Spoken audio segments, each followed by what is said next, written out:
ಏನಪ್ಪ? ಹೋಗಿದ್ಯಾ? ಹೌದಪ್ಪ. ಕರೆಸಿದ ಕಾರಣ ಏನಪ್ಪ? ಇದನ್ನು ಹಿಡ್ಕೊಂಡು ಯಾಕಪ್ಪ? ಯಾಕೆ ಅದು ಗೊತ್ತಾಗಲಿಲ್ವಾ? ಇಲ್ಲ. ಅದ್ಯಾರು? ಅಮ್ಮ. ಅಮ್ಮ ಅಲ್ಲ, ಇನ್ನು ಮುಂದೆ ನಿನಗೆ ಅಮ್ಮ ಅಲ್ಲ ಅಂತ ಅಮ್ಮ ನಿನಗೆ ಬೇಡ, ಅವಳ ಕಲೆ ಕಲೆ ನನಗಾಗಿದ್ದಿಲ್ಲಪ್ಪ. ಅತ್ತೆ ಎತ್ಕೊಂಡು ಏನಾಗಿದ್ದಿಲ್ಲ. ಹಾಗಿಂತ ದೊಡ್ಡ ದೇವರಿಲ್ಲ ಅಂತ ನೀವು ಹೇಳಿದಲ್ಲ. ತಂದೆ ದೇವರಲ್ಲ, ತಂದೆ ದೇವರಲ್ಲ. ನಾನು ದೇವರಲ್ಲ, ನಾನು ಹೇಳಿದ್ದು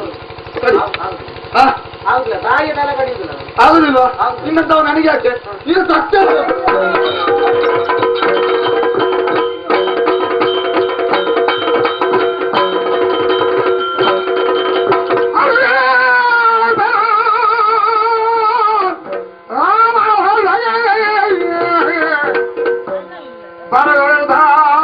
ರಜತ ಶೈಲದಲ್ಲಿರುವ ಪುತ್ರ ದೀರ್ಘದಲ್ಲಿ ಕರೆದಾಗ ಇನ್ನೊಬ್ಬನಿದ್ದಾನೆ, ಕೈಲಾಸದಲ್ಲಿ ಗಣಪತಿಯಿಂದ ವಿದ್ಯೆಯನ್ನು ಕಲಿತಿದ್ದಾನೆ ರಾಮ. ಅವನನ್ನೇ ದೀರ್ಘದಲ್ಲಿ ಕಲಿತೇನೆ ಮಗನೇ ರಾಮ.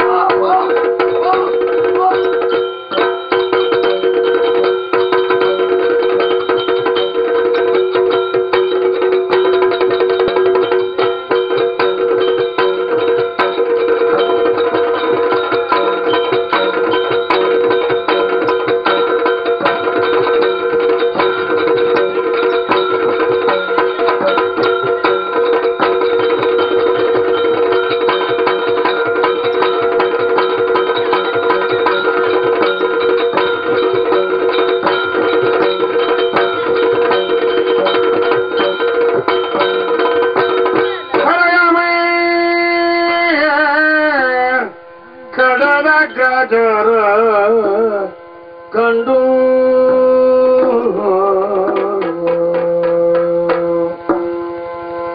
ಅಗ್ರಜರ ಕಂಡು ದುಃಖದಿ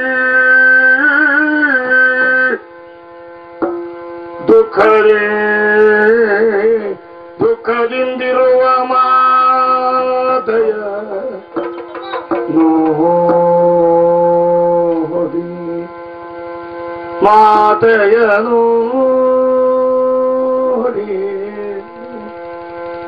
ಮರುಗಿ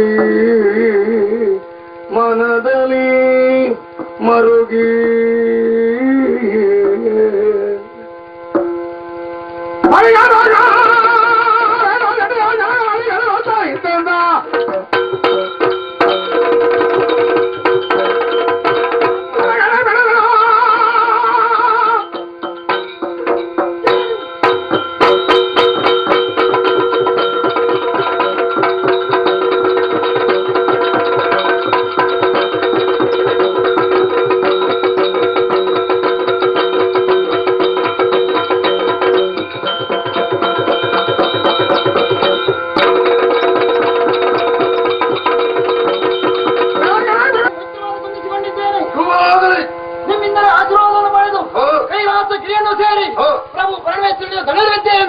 ವಿದ್ಯೆ ನಿವಾರಕರಿಂದ ಕಲಿತಿರುವಂತಹ ಸಂದರ್ಭ ಪರಸ್ಪರ ಕೈಯಲ್ಲಿ ಹಿಡಿದು ಗರಣಿ ಇದ್ದೆಯಪ್ಪ.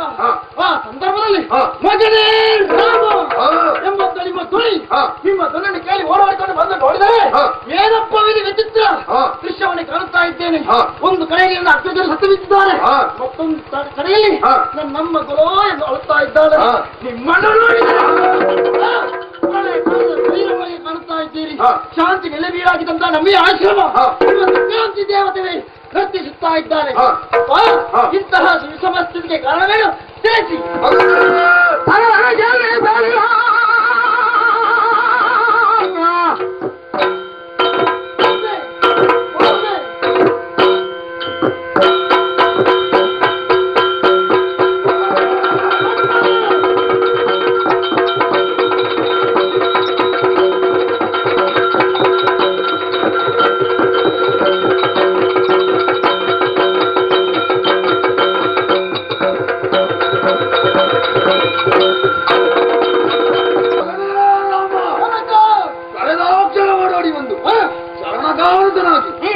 ಏನು ಕಾರ್ಯಾಗುವುದಕ್ಕೆ ಅಪ್ಪ ಎಂದು ಕೇಳಿದಾಗ ಸಂತೋಷವಾಯಿತು.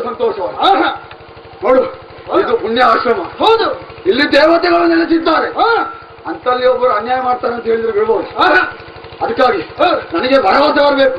ನನ್ನ ಕಾರ್ಯವನ್ನು ನೀನು ಪೂರೈಸಿ ಅನ್ನೋ ಪೂರ್ಣ ಭರವಸೆ ಬೇಕಾದ್ರೆ ನೀನು ಕರ ತಟ್ಟಿ ಭಾಷೆ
ಗೃಹಿಣಿಯಾದವಳು ದಾರಿ ತಪ್ಪಿದ್ರು ಅಂತ ಹೇಳಿ ಮಾಡಿ ಆದ್ರೆ ನಾನೇನು ಮಾಡ್ಬೇಕು?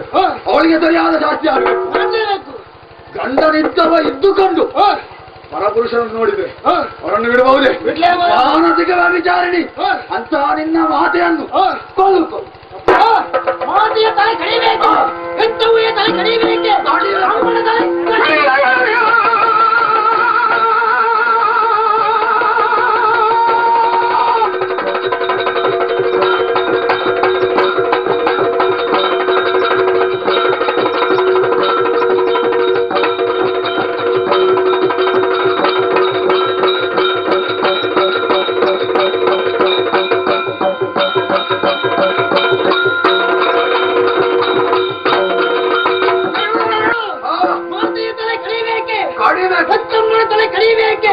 ಅಮ್ಮನ